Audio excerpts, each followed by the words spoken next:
Les villages du Bayotte Est dans la commune de Niassia, regroupés autour d'une société coopérative, bénéficient d'un accompagnement de la Caritas et du projet ICID piloté par l'ANCAR dans le cadre de l'exploitation de leurs vallées. Au total, 19 hectares ont été labourés dans les vallées du Bayotte Est et les partenaires apprécient positivement l'engagement des agriculteurs du Bayotte Est. La genèse peut se résumer à l'année dernière où Caritas les a appuyés sur l'emblavure dans un objectif de 9 hectares.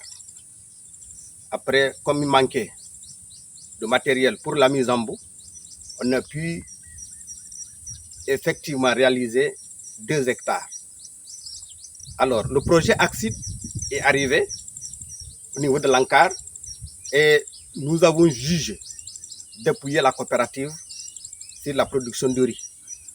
Vu leur engagement l'année dernière, nous nous sommes dit c'est possible de les appuyer.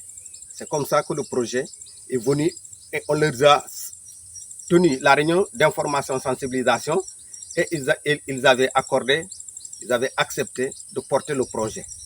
Et c'est comme ça que nous sommes venus ici et labourer 18 hectares et 1 hectare à Bofa, ça fait 19.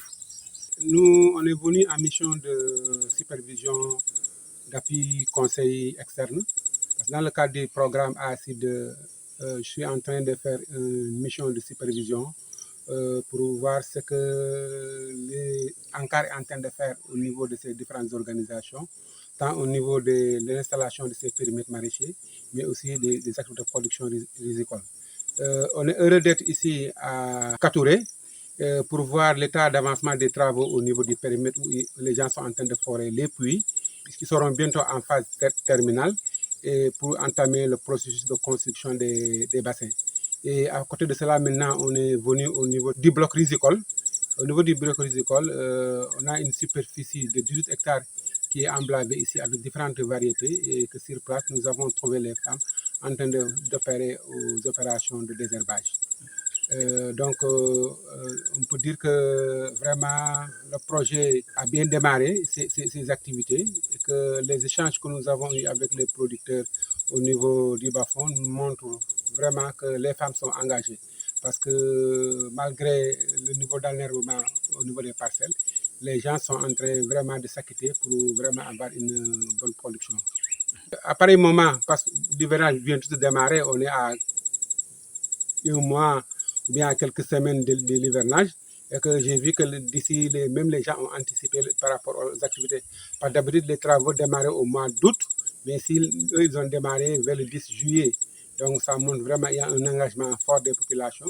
Et si cela maintenant continue, j'ose espérer que des rendements records seront obtenus et ça fera un encouragement des populations et qu'ils disposeront d'une production de riz de qualité qui leur permet maintenant non seulement de s'autosuffire pour la consommation, mais aussi de pouvoir commercialiser l'excédent de production.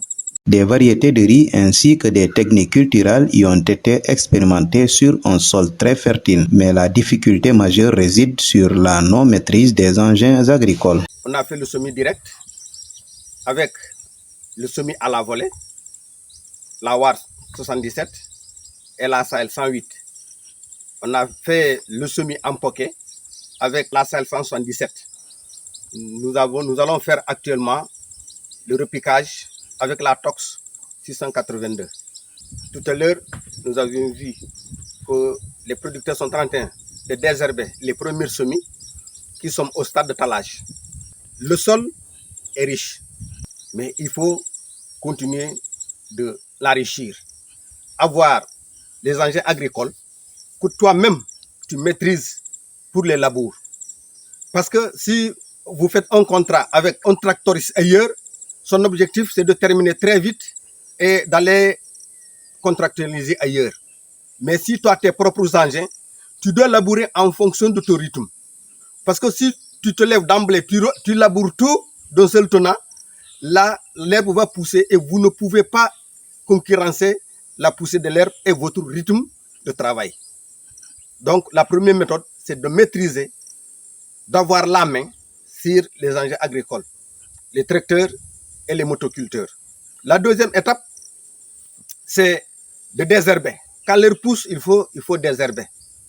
Il faut faire des diguettes. Quand il y a des diguettes et qu'il y a de l'eau, là aussi, ça va concurrencer la poussée de l'herbe. Mais s'il n'y a pas d'eau, là, c'est vraiment à la rusée de l'herbe. Pour combattre l'herbe, les agriculteurs du Biot S utilisent des produits herbicides de manière consciente qui n'éliminent que l'herbe sauvage ou anéantir leur croissance. Ça, c'est une herbicide sélective. Ça élimine l'herbe, même si l'herbe n'est pas totalement éliminée, mais ça va inhiber leur croissance. L'herbe ne va pas continuer à croître. Et là, c'est le riz qui va croître, qui va continuer à grandir. Et dans l'agroécologie, ce n'est pas conseillé, mais vu l'ampleur du travail, on est obligé d'utiliser, mais de manière consciente. À défaut des moyens sophistiqués, on est obligé d'utiliser des moyens de bord. L'objectif du projet iCEED est d'accroître le niveau de production et de renforcer les capacités des producteurs, mais également de les accompagner dans des domaines variés. L'objectif visé par iCEED, c'est accroître le niveau de production, mais aussi renforcer les capacités des producteurs, mais aussi pouvoir dégager des dividendes qui permettront aux producteurs vraiment de pouvoir dégager des marges de commercialisation. Mais aussi faire participer les femmes, les jeunes, vraiment aux acteurs de production. Parce que même d'habitude, c'était des activités qui étaient destinées pour la plupart aux hommes, mais on a vu que dans le cadre de ce projet-là, il y a une forte implication des femmes et des jeunes. Et à travers ce projet encore, il y a d'autres activités qui sont en train de se mener, telles que le leadership, telles que le renforcement des capacités, telles que la prise en charge des enfants. Sur place, en fait, les gens ont évoqué la mise en place des équipements qu'ils devaient avoir. Nous avons fait savoir que les équipements seront sur place, parce que même en matière de projet, quand même, tout n'est pas mis en place dès le début du projet. En fonction du niveau d'engagement des activités maintenant, c'est là où on mettra vraiment tout ce qui est nécessaire.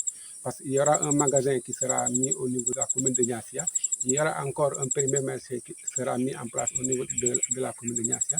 Mais aussi, il y a d'autres matériels de production qui seront mis sur place. Et avec cela, maintenant, les gens vraiment pourront augmenter le niveau de production et vraiment gagner quelque chose.